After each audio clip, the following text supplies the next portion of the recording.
Organic chemistry का एक नया चैप्टर हम लोग आज शुरू करने जा रहे हैं। वो चैप्टर है aldehydes, ketones and carboxylic acids. Organic chemistry में हम लोग इससे पहले कई इंपॉर्टेंट चैप्टर डिस्कस कर चुके हैं, जैसे कि हेलोअल्केन्स, हेलोअरीन्स, एल्कोहल्स, फिनॉल्स, ईथर्स एट्सेट्रा। उससे पहले क्लास 11th में हम लोगों ने हाइड्रोकार्बन्स के बारे में भी डिस्कस किया, aromatic hydrocarbons and aliphatic hydrocarbons. यानी ऑर्गेनिक केमिस्ट्री में हम अलग अलग वैरायटी के कंपाउंड्स के बारे में स्टडी करते हैं। तो उसी सीरीज में हम लोग इस चैप्टर में स्टडी करने वाले हैं 3 तरह के organic compounds, aldehydes, ketones and carboxylic acids को। तो इस चैप्टर में आगे बढ़ने से पहले सबसे पहले ये जान लेना ज़रूरी है कि एल्डिहाइड्स क्या हैं, कीटोन्स क्या हैं और कार्बोक्सिलिक एसिड्स क्या हैं। उसको जानने के लिए पहले हमें कार्बोनिल कंपाउंड्स को समझना पड़ेगा। What are carbonyl compounds? हैं तो ये कंपाउंड्स ही, लेकिन इनको कार्बोनिल कहा जाता है। तो इसके बारे में एक बात कही गई है कि the organic compounds containing carbon oxygen double bond, जैसे किस तरह से दिखा सकते हैं, किसी कंपाउंड में कार्बन और ऑक्सीजन का डबल बॉन्ड होगा, आर कॉल्ड कार्बोनिल कार्बन्स। यहाँ पे कार्बोनिल कंपाउंड्स लिखना चाहिए।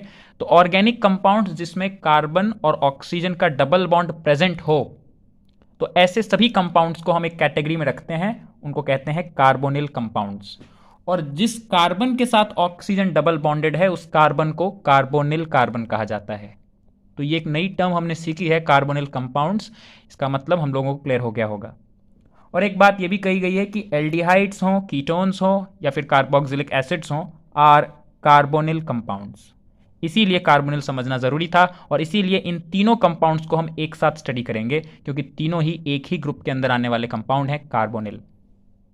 तो हमने ये तो जान लिया कि कार्बोनिल कंपाउंड्स क्या है, लेकिन कार्बोनिल कंपाउंड्स को थोड़ा और डिटेल में जानना ज़रूरी है, क्योंकि तीनों ही अगर कार्बोनिल हैं तो कार्बोनिल कंपाउंड के बारे में उसका बेसिक स्ट्रक्चर, उसमें हाइब्रिडाइजेशन की स्टेट, उसकी ज्योमेट्री, इसका भी थोड़ा आइडिया होना चाहिए। तो सबसे पहले हम लोग basic structure of carbonyl compounds discuss करेंगे। जितने भी कार्बोनिल कंपाउंड्स होंगे सब में एक बेसिक स्ट्रक्चर कॉमन होगा, चाहे एल्डिहाइड हो, चाहे कीटोन हो, चाहे कार्बोक्सिलिक एसिड हो, या इसके अलावा भी कोई और कार्बोनिल कंपाउंड हो। सब में एक बेसिक स्ट्रक्चर सिमिलर होगा। और वो बेसिक स्ट्रक्चर क्या सिमिलर होगा, बहुत ही आसान है समझना, क्योंकि कार्बोनिल है तो कार्बन और ऑक्सीजन का डबल बॉन्ड जरूर होगा। ऑब्वियस सी बात है, तभी कार्बोनिल कहा है हमने इसको। और अगर हम ध्यान से देखें तो यहां देख सकते हैं कि कार्बन अगर ऑक्सीजन के साथ ही डबल बॉन्ड बना रहा है, यानी कि 2 कोवेलेंट बॉन्ड बना रहा है, तो कार्बन की मैक्सिमम कोवेलेंसी 4 होती है। यानी कितने और कोवेलेंट बॉन्ड बना सकता है? सिर्फ 2। तो उन 2 कोवेलेंट बॉन्ड्स को मैं इस तरीके से रिप्रेजेंट कर सकता हूं। यहां पर किसी एक एटम या ग्रुप के साथ बॉन्डेड होगा और इधर भी कोई दूसरा एटम या ग्रुप बॉन्डेड होगा। फिलहाल के लिए मैं उसको ए और बी लिख के डिनोट कर देता हूं। तो ये एक बेसिक स्ट्रक्चर है जो किसी भी कार्बोनिल कंपाउंड में हमको देखने को मिलेगा, क्योंकि सी डबल बॉन्ड ओ है। अब अगर ऐसा है तो इसकी ज्योमेट्री और हाइब्रिडाइजेशन को भी हम थोड़ा समझना चाहेंगे। ज्योमेट्री और हाइब्रिडाइजेशन दोनों को हम लोग इससे पहले के चैप्टर्स में डिस्कस कर चुके हैं, उसको समझना हमारे लिए आसान है। तो हाइब्रिडाइजेशन अगर हमें समझ में आ जाए तो उसकी ज्योमेट्री भी समझ में आ जाती है। तो इस कार्बोनिल कंपाउंड की ज्योमेट्री और हाइब्रिडाइजेशन को समझना शुरू करते हैं। सबसे पहले हाइब्रिडाइजेशन कैसे पता करेंगे? हाइब्रिडाइजेशन पता करने के लिए किसी भी कंपाउंड में हमें यह पता होना चाहिए कि उस एटम को उस कंपाउंड फॉर्मेशन के टाइम पे, उस मॉलिक्यूल फॉर्मेशन के टाइम पे कितने हाइब्रिड ऑर्बिटल्स की जरूरत पड़ी होगी। अगर उसको 2 हाइब्रिड ऑर्बिटल की जरूरत पड़ी होगी तो हाइब्रिडाइजेशन हुआ होगा sp। अगर 3 की जरूरत पड़ती है तो होता है sp2, 4 की पड़ती है तो sp3, 5 के लिए sp3d और 6 के लिए sp3d2। जितने हाइब्रिड ऑर्बिटल की जरूरत पड़ती है एटम को, उस हिसाब से उसके ऑर्बिटल्स हाइब्रिडाइज होते हैं। हाइब्रिडाइजेशन हम जानते हैं ऑर्बिटल्स का मिक्स करके नए हाइब्रिड ऑर्बिटल्स प्रोड्यूस करना। ये सारे रूल्स हम लोग हाइब्रिडाइजेशन के समझते हैं पहले से ही, ये हमें उम्मीद करके चलनी चाहिए। मैं ये मान के चलता हूं कि ये सब हम चीजें जानते हैं तो हमारे लिए आगे समझना आसान होगा। ठीक है, तो कितनी जरूरत है हाइब्रिड ऑर्बिटल्स की, उस हिसाब से हाइब्रिडाइजेशन होगा, ये तो समझ में आ गया। लेकिन हमें कैसे पता चलेगा कि कार्बोनिल कंपाउंड में इस कार्बन को कितने हाइब्रिड ऑर्बिटल की जरूरत पड़ती है? इसके लिए भी हमने एक रूल सीखा है कि जितने उस एटम को सिग्मा बॉन्ड बनाने हैं प्लस उस पर जितने लोन पेयर हैं, उनका सम करके जो नंबर आता है वही होता है equal to the number of hybrid orbitals required. और उस हिसाब से फिर हाइब्रिडाइजेशन होगी। तो कार्बोनिल कार्बन में हम देख सकते हैं कि इस कार्बोनिल कार्बन को एक तो डबल बॉन्ड बनाना है ऑक्सीजन के साथ। डबल बॉन्ड में एक बॉन्ड सिग्मा होगा, दूसरा पाई, और इधर सिंगल सिंगल बॉन्ड बनाना है किसी दो बाकी ग्रुप्स के साथ या एटम्स के साथ, तो ये दोनों ही सिग्मा सिग्मा होंगे। और इस कार्बन पे कोई लोन पेयर दिखाई नहीं देता, यानी कार्बन पे लोन पेयर है 0 और सिग्मा बॉन्ड है 3, तो 3 + 0 = 3। और इस हिसाब से हमको समझ में आता है कि इस कार्बन को कार्बोनिल कंपाउंड के फॉर्मेशन के टाइम पे 3 हाइब्रिड ऑर्बिटल की जरूरत पड़ेगी और इस हिसाब से इसकी हाइब्रिडाइजेशन होनी चाहिए sp2। तो this should be very clear कि sp2 हाइब्रिडाइज्ड कार्बन ये होगा, यानी इस कार्बन का एक s ऑर्बिटल इसी के 2p ऑर्बिटल के साथ मिक्स हो जाएगा और 3 हाइब्रिड ऑर्बिटल प्रोड्यूस होंगे। एक हाइब्रिड ऑर्बिटल ऑक्सीजन के साथ सिग्मा बॉन्ड बनाएगा, एक इस इधर वाले ग्रुप के साथ और एक इस साइड वाले ग्रुप के साथ। इस तरह से इसमें बॉन्ड फॉर्मेशन होगा। इसी के साथ हम इसकी ज्योमेट्री को भी देख सकते हैं। इसकी ज्योमेट्री क्या होनी चाहिए, तो हमने ये भी पढ़ा है कि जब जब sp2 हाइब्रिडाइजेशन होती है तो 3 हाइब्रिड ऑर्बिटल प्रोड्यूस होते हैं और तीनों हाइब्रिड ऑर्बिटल एक दूसरे से 120 डिग्री के एंगल पे ओरिएंट होते हैं। 120 डिग्री, 120 डिग्री और 120 डिग्री, क्योंकि इस कॉन्फ़िगरेशन में मिनिमम रिपल्शन होगा। और इस तरह की जो ज्योमेट्री होती है, इस ज्योमेट्री को हम कहते हैं ट्राइगोनल प्लेनर ज्योमेट्री।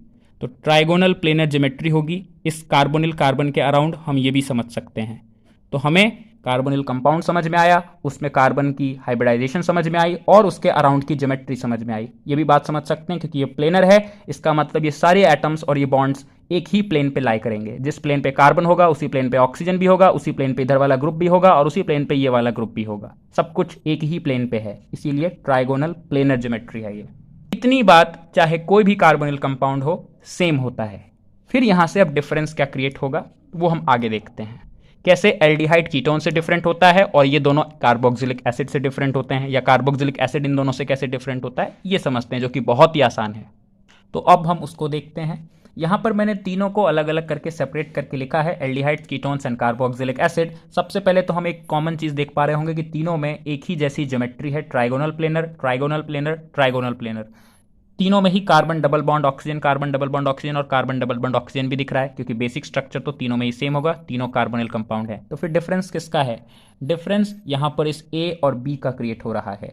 हमने कहा था ये ए और बी कुछ भी हो सकता है, एटम भी हो सकता है या कोई ग्रुप भी हो सकता है। तो एल्डिहाइड के केस में यहां पर एक तरफ अल्काइल ग्रुप होता है और एक तरफ हाइड्रोजन एटम होता है। कीटोन्स में दोनों ही तरफ अल्काइल ग्रुप्स होते हैं, जबकि कार्बोक्सिलिक एसिड में एक तरफ फिर से अल्काइल ग्रुप होता है और दूसरी तरफ OH ग्रुप यानी हाइड्रोक्सिल ग्रुप होता है। बस इतने से ही डिफरेंस आ जाता है एल्डिहाइड में, कीटोन में और कार्बोक्सिलिक एसिड में। इनसे इनकी प्रॉपर्टीज में अंतर आ जाता है। बाकी प्रॉपर्टीज में क्या क्या अंतर है वो तो हम आगे देखेंगे ही। लेकिन सबसे पहले मैं एक बात यहाँ पे याद दिलाना चाहूंगा कि क्या हम लोग ये जानते हैं अल्काइल ग्रुप्स का क्या मीनिंग हुआ, अल्काइल ग्रुप्स होते क्या हैं? तो उसके लिए हम लोगों को याद रखना चाहिए कि जब जब हम लोग कैपिटल R से कहीं पे कुछ लिखेंगे ऑर्गेनिक कंपाउंड्स में, उसका मतलब होता है एक अल्काइल ग्रुप। अल्काइल ग्रुप कुछ और नहीं, एक एलिफैटिक हाइड्रोकार्बन ग्रुप है। और अगर उसी की जगह हम AR लिखें तो AR का मतलब एरोमेटिक हाइड्रोकार्बन ग्रुप होता है। I hope hydrocarbon group clear होगा। उसके लिए भी एक बार अगर हम समझना चाहें तो थोड़ी सी डिटेल में समझ सकते हैं कि किसी भी ऑर्गेनिक कंपाउंड को हम लोग उसके मॉलिक्यूल को दो ग्रुप्स में डिवाइड करके देख सकते हैं। ये सिर्फ देखने का है, इसमें हम एक्चुअल में मॉलिक्यूल को तोड़ेंगे नहीं, हम उस मॉलिक्यूल को दो पार्ट्स में देखेंगे। एक पार्ट जिसको हम फंक्शनल ग्रुप कहते हैं और एक वो पार्ट जो फंक्शनल ग्रुप के अलावा होता है उस मॉलिक्यूल में, वो हाइड्रोकार्बन ग्रुप होता है। तो एक फंक्शनल ग्रुप जो कि हाइड्रोकार्बन नहीं होता है, उसमें ऑक्सीजन हो सकता है, सल्फर हो सकता है, क्लोरीन हो सकता है, ब्रोमीन हो सकता है, नाइट्रोजन हो सकता है। कोई भी ऐसा ग्रुप जो कि हाइड्रोकार्बन ग्रुप नहीं है। और हाइड्रोकार्बन ग्रुप क्या होता है? जो सिर्फ कार्बन और हाइड्रोजन से बना हो, ऑक्सीजन, क्लोरीन ऐसे एटम्स नहीं होने चाहिए। तो फंक्शनल ग्रुप तो हम वैसे भी सब जानते हैं। तो किसी भी कंपाउंड में एक तो फंक्शनल ग्रुप होता है और उसके अलावा जो भी कुछ होता है वो हाइड्रोकार्बन ग्रुप होता है।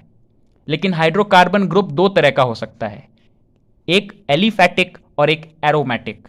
एरोमेटिक हाइड्रोकार्बन ग्रुप के लिए बेसिक एक माइंड में पिक्चर बस इतनी रखनी चाहिए कि बेंजीन एक एरोमेटिक हाइड्रोकार्बन है, इसीलिए इसे एरोमेटिक हाइड्रोकार्बन ग्रुप कह सकते हैं किसी कंपाउंड में।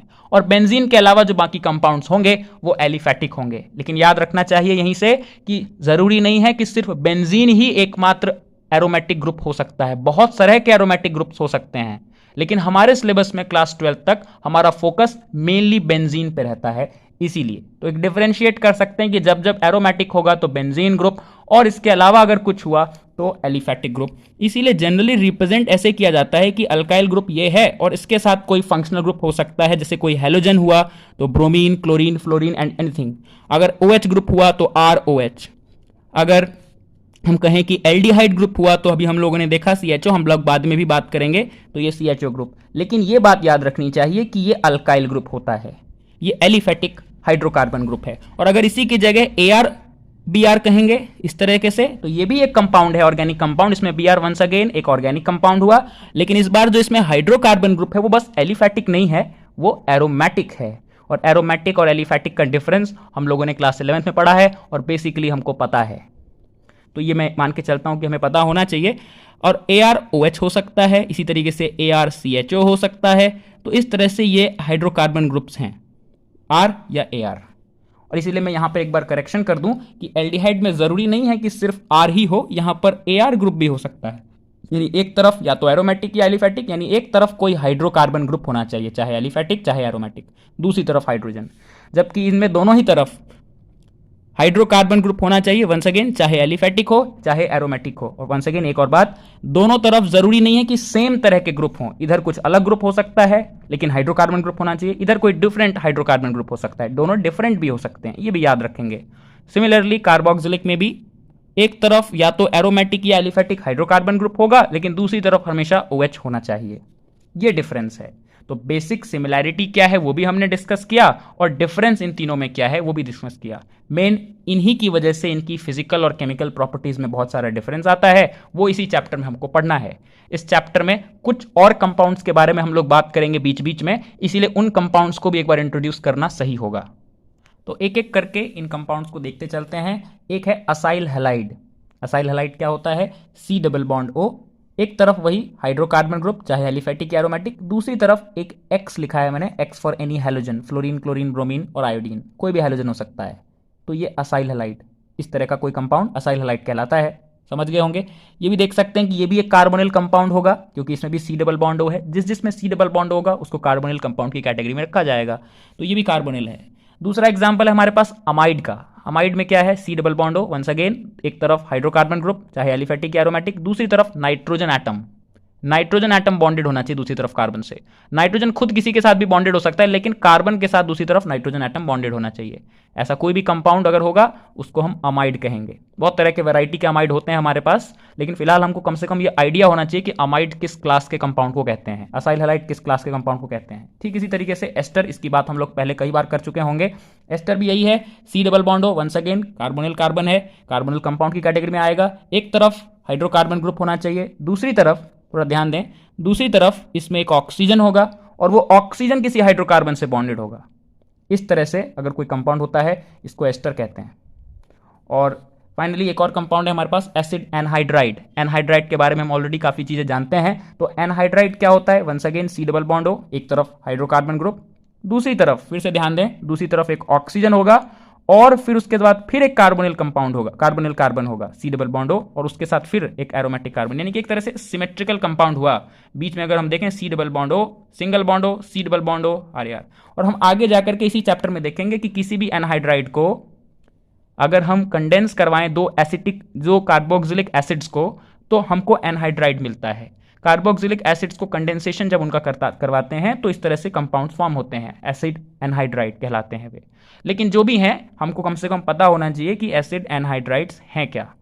ये इन कंपाउंड्स का जिक्र आएगा कभी ना कभी इस कंपाउंड्स पूरे चैप्टर में आगे। इसके अलावा कुछ और भी आ सकता है, जैसे अल्कोहल्स हम जानते हैं, पहले की स्टडी हम लोग कर चुके हैं, फिनॉल हम लोग पढ़ चुके हैं, ईथर हम लोग पढ़ चुके हैं। तो उन सब चीज़ों की मैं डिस्कशन अभी नहीं कर रहा हूँ। कुछ नई चीज़ें जो हम लोगों को इस चैप्टर में आने वाला है, इसीलिए इस वीडियो में हमने एक बेसिक इंट्रोडक्शन लिया कि कार्बोनिल कंपाउंड क्या है, उसका स्ट्रक्चर क्या है, उनमें सिमिलैरिटी क्या है, उनमें डिफरेंस क्या है, एल्डिहाइड क्या है, कीटोन क्या है, कार्बोक्सिलिक एसिड क्या है, और कुछ अलग कंपाउंड्स क्या क्या हैं। अब एक अगली वीडियो आएगी, उस वीडियो में हम लोग एक बेसिक नोमेनक्लेचर सीखेंगे। बहुत एडवांस लेवल की नोमेनक्लेचर नहीं होगी, लेकिन उतनी नोमेनक्लेचर हम जरूर सीखेंगे एल्डिहाइड्स की, कीटोन्स की और कार्बोक्सिलिक एसिड की, जितने से हमारे लिए इस चैप्टर को पढ़ना आसान हो जाए और इससे रिलेटेड प्रॉब्लम्स हम आसानी से सॉल्व कर पाएँ। क्योंकि नोमेनक्लेचर हमने बहुत पहले सीखा हुआ है, मे भी शायद हम अच्छे से याद ना कर पाए हों इस टाइम तक, तो एक बार दोबारा उसको रिफ्रेश करके रिकॉल कर लेना बहुत अच्छा रहेगा। इसलिए नेक्स्ट वीडियो में हम जल्दी से कुछ बेसिक नोमेनक्लेचर की डिस्कशन करेंगे और उसके बाद जैसा कि हम हमेशा करते हैं एल्डिहाइड की प्रिपरेशन पढ़ेंगे, उसकी फिजिकल प्रॉपर्टीज पढ़ेंगे, उसकी केमिकल प्रॉपर्टीज पढ़ेंगे। ऐसा ही कीटोन्स और ऐसा ही कार्बोक्सिलिक एसिड्स के लिए भी पढ़ेंगे और ये चैप्टर इस तरह से कंक्लूड होगा। तो आई होप एक बेसिक इंट्रोडक्शन हम लोगों को इस चैप्टर मिल चुका है, एक ओवरव्यू मिल चुका है कि हम क्या करने वाले हैं। So wait for the next videos and thank you for this one.